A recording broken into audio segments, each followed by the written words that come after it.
This is your Lead Left Vodcast for the week of October 7th. I'm Randy Schwimmer. Welcome back. D28 was in the headlines last week.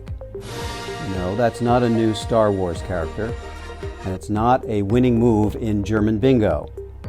D28 is an iceberg.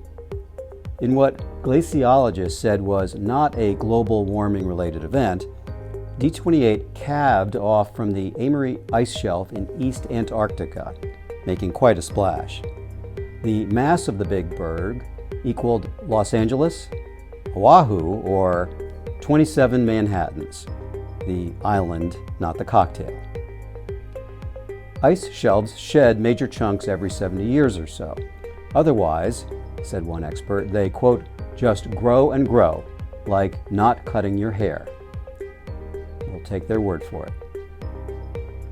In the warmer climes of leveraged loans, market observers contemplated other mega moves. One is economic data.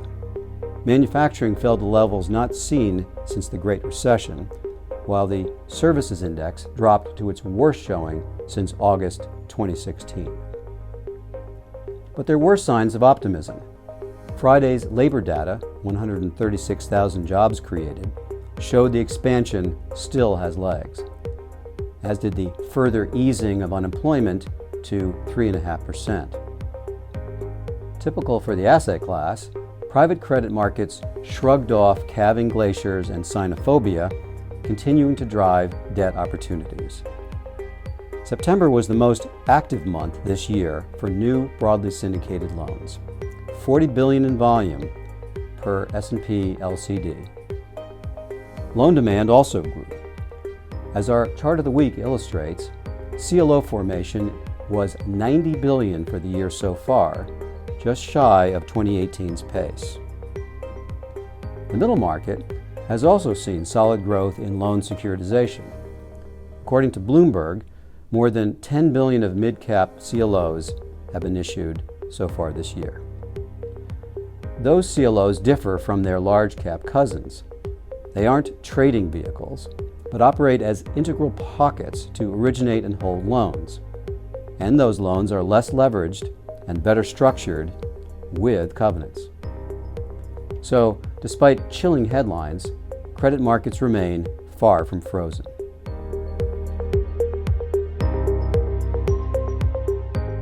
In our survey last week, we asked readers, total volume for middle market CLOs this year will be. Almost half of you said between 10 and 15 billion.